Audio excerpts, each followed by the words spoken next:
Up next is R-Truth and Morrison with Dave Ortunga. Yeah, whatever. Worked out R-Truth and his protege worked out their differences. But as far as Truth and Morrison, they blew Money in the Bank. Tonight's their last shot to be at WrestleMania, the tag team title shot. And they came up with a lot of team names. Yeah. Rock and Rap, I hated that, but it sort of reminded me of the Rock and Roll. And the sad thing is, I think Stryker came up with the best one. What was it? It was like Truth and Wisdom, or Wisdom and Truth and Wisdom, or Wisdom and Truth. I like that a lot, and I thought that that's maybe what they were going to stick with, but we'll see. In any case, they're new #1 contenders, and they are going to WrestleMania. Yes. Yep. And even though that match didn't happen until later on, but yeah, they beat Crime Time and Hurt Dynasty. Mm-hmm. Truth Pin Kid with the lie detector. Great name for a move, but it's something where whenever you see it, you wouldn't think of it as a finisher. But I like it. I like Truth a lot. But what actually happened next was Ziggler versus Benjamin, and Benjamin got the win with pay dirt, basically billed for Money in the Bank. Benjamin getting FaceTime on SmackDown and not blowing it. Yeah. It's almost like since he returned to SmackDown, he realized that this is kind of like a rebirth or a second chance, and he's stepping it up a little bit. We'll see what happens after Mania. If he's alive after Money in the Bank. That's a good point.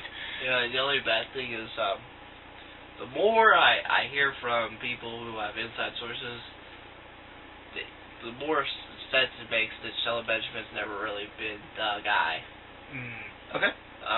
For whatever reason, backstage they view that as good as he is wrestling, they feel that he has much more in the tank, and he never ever pulls it out. Like he doesn't have a whole lot of drive to be the best. He's just happy, kind of riding the wave. So he's basically he never excels. He's wrestling for the paycheck.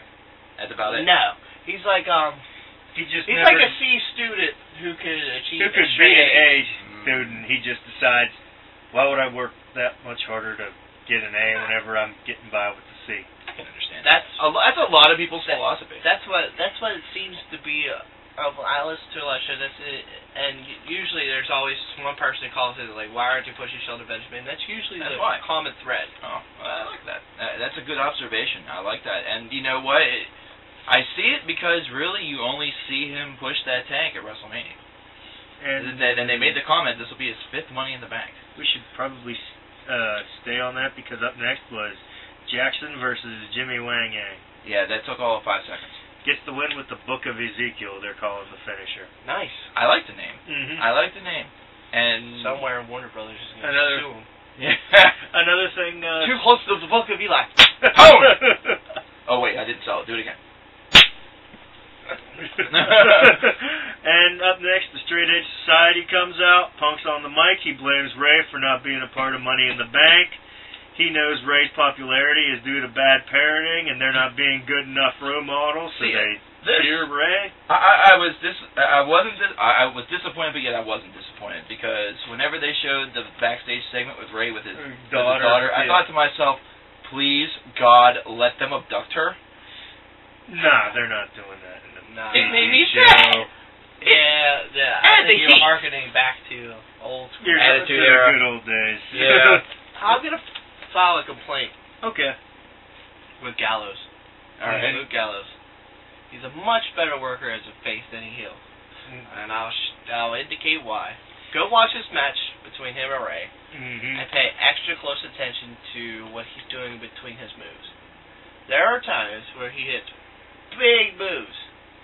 And instead of taunting through the crowd and saying, look at your hero, which is what a heel should do, he just goes on and hits more offense. He's very humdrum. Yeah, it tends to be exactly that. And I found myself going, Whereas when he was working face, more often than not, wow, look at the agility, look at the speed, and he's such a big guy. Here's the sad thing. I wish he'd wrestle the same way, but just kind of be like that. Look at your dude. I'm whooping his ass. You know, he needs to work on that a little bit. Yeah, you can tell he's not used to working as a heel. It's one thing to be in a cold angle like this, and really even if he just shows, if he were to pay homage even to CM Punk, by like maybe looking over at him and saying, "This is what you taught me. This is what we're going to teach the world." There you go. You're getting the same effect because you're acknowledging the bigger heel of the group. Punk was the highlight of this match. Yeah, I agree. Like, over in the corner clapping and just having that sinister smile on his face. That kind of reminded me of old school like managers that used to actually do things at the side of the ring before Vince McMahon was like, "No, damn it, no." Good point. This is why they don't wear earpieces like the announcers. But yeah, Gallows versus Ray. Ray got the win whenever he countered the powerbomb attempt. Yeah. And of course, Ray books it before Punk could get his hands on it. Yep, Punk threw him up into GTS, but Rey Mysterio got out, kicked him in the leg, and ran away. Super Mysterio. Moving on. Up next is Jericho with Show. Jericho wants Show to eliminate Edge tonight.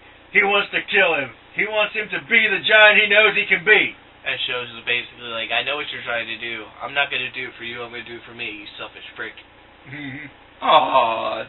After the breakup, Show's the one that's going out and being like, "I'm all about me now." That was really shorthand, but yeah. That was the basic idea, premise of the program. Yeah, it worked again. And of course, Jericho's still smiling. He's gonna kill Edge. It helps when me and JW watch the show because we can kind of flow off each other and kind of finish the thoughts quicker. Yeah, that's a good point. We really should just have show viewings.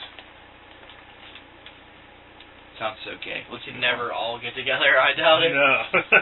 Up next, Lay Cool. Maybe Mondays. Maybe. What's up? We'll see. Up next, Lay Cool makes Vicky an honorary member. Beth comes in, wants a title shot. But here's my complaint. Here's my complaint about them making Vicky an honorary member. She's not cool. No. If anybody looks like a pig, it's Vicky. Yeah. Yeah. That's my only complaint. I know she's a heel, so they get along with her, and she helped them out. But if they were going to blast one person for being ugly, shouldn't they blast her? Hypocrisy angle. I like it. That's all I'm saying. I like the hypocrisy that's within this. That's it makes why you I like hate the beautiful people. They stay consistent. That's a good point. I do like that. But and Beth, of course, wants a title shot, and Vicky won't give it to her. And she should learn not to cross her. Yeah, because, Vicky will eat you. She will. And she will even add some salt. And maybe some barbecue sauce. Or JR's barbecue sauce. JR's barbecue sauce. Or even some fucking Worcester sauce. Up next is the main event. Big Show versus Edge. And Edge gets the win with a spear. No, Edge! No! Big Show's like 7'2", 500 pounds. You do not get to beat him with a spear. Yeah. Nay! If anything, Edge should have just gone for the spear and bounced off him. But no. And then hit an edge. And then hit a jumping execution for the win. No! Nice shot. Thank you. And no!